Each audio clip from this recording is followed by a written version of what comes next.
O Frank, sem dúvida, é mais um exemplo que o Oda nos traz que não podemos julgar o livro pela capa.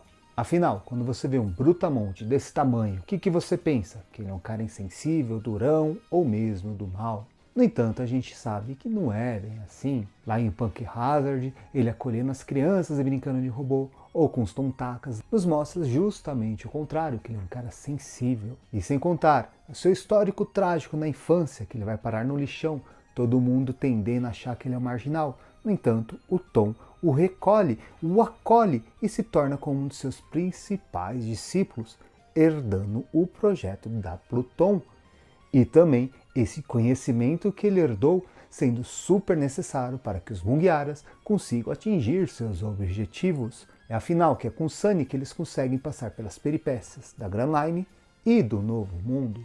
Assim como todos os principais personagens de One Piece, o Frank ele tem uma construção magnífica, essa introdução bem o disse. E pensando nisso, no vídeo de hoje eu trouxe 3 possíveis referências para a criação desse personagem.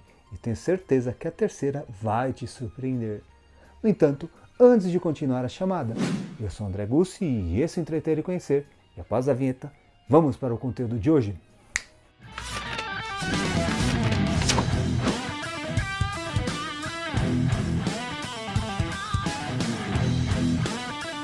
Não é raro o Oda em One Piece colocar elementos da nossa vida, do nosso cotidiano real, dentro da obra, deixando assim a saga de One Piece um tanto quanto mais rica culturalmente.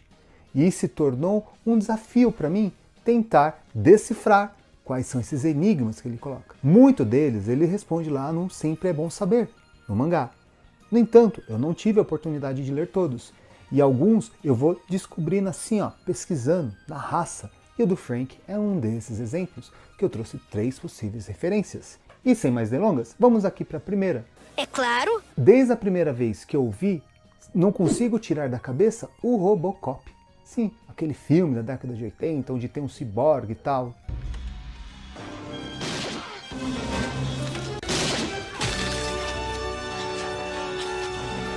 Daí você deve estar falando, é só por causa do ciborgue, que sempre tem umas peripécias, pega uma arma aqui, outra colar, consegue fazer adaptações no seu corpo. Sim, isso faz lembrar.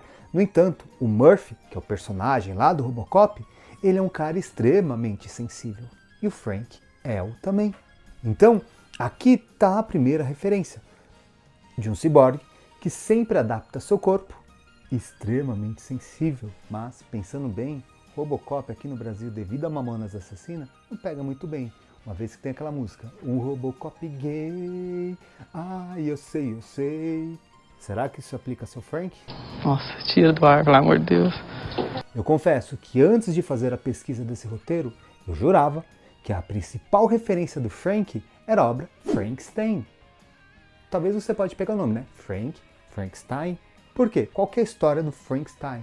O Dr. Frankenstein é um cientista de primeira mão, um inovador que sempre faz coisas inimagináveis. E ele conseguiu fazer um corpo humano usando outras partes de outras pessoas. It's alive! It's alive!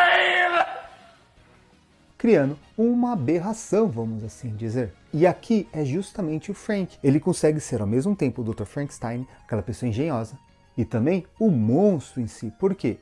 O monstro Frankenstein acabou tendo o dono, o nome da pessoa que o fez. Ele foi feito com remendos. Quando o Frank é atropelado lá pelo trem, ele mesmo se faz a cirurgia.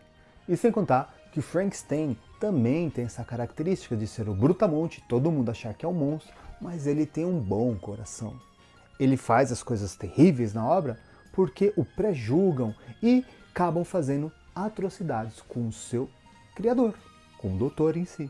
Por isso que ele faz coisas erradas. Mas a sua essência não é de um monstro, é de uma pessoa boa, um bom coração, um ser mal compreendido, sendo aí mais uma possível semelhança com Frank. A terceira inspiração, ela vem do mundo real, de um cara, de um magnata que se destacou na construção e na inovação na forma de fazer cruzeiros, se chamado Frank F. Del Rio.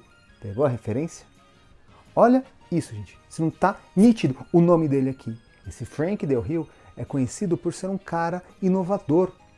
Os seus barcos são de primeira linha.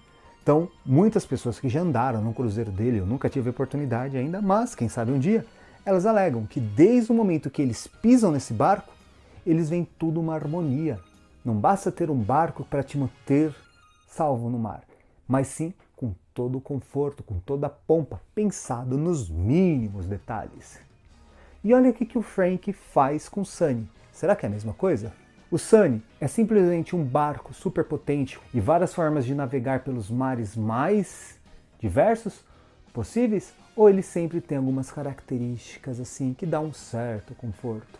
Olha o aquário que ele faz ali no hall, o dormitório, a cozinha, todos os detalhes foi pensado de forma assim muito detalhada pelo Frank, trazendo essa referência do Frank Del Rio. Aí eu sempre me pergunto, será que o Oda, ao se inspirar nesse personagem Frank, estava dentro de um cruzeiro dessa companhia que o Frank Del Rio trabalha? Ou trabalhava? Mas aí, e você? O que pensa sobre isso? Dessas 3 referências que eu trouxe aqui, qual delas te chama mais atenção? Compartilhe conosco aí nos comentários. Eu adoro decifrar essas coisas em One Piece, trazer as minúcias, as referências da vida, da história de One Piece com o mundo real. Se você gosta dessa forma de vídeo, deixarei indicações de outros vídeos, como as referências do cristianismo em One Piece, ou 5 personagens da cultura pop dentro de One Piece, vídeos nos quais eu exploro um pouquinho mais com outros personagens. E para fechar aqui, a seção Merchan. Caso você esteja querendo aprender uma técnica de desenho, deixarei a indicação do curso do Manin Arts aqui nas inscrições. Ele lhe ensina a desenhar do básico ao avançado de uma forma simples e direta. Tenho certeza que se você levar a sério, você conseguirá fazer. Eu mesmo era um Zé Ninguém no desenho e eu consegui fazer alguns esboços lá. Super indico. Qualquer dúvida que você tiver, é só chamar no direct no Insta. Tá aqui ó, o link do curso do Manin Arts. E para findar, a sessão agradecimentos, que como sempre, vai ela, a Lilia, minha esposa, que ajuda na estrutura do canal como um todo. Muito obrigado, amor. E lógico, não poderia deixar de agradecer a você que assistiu até aqui. Muito obrigado e até a próxima!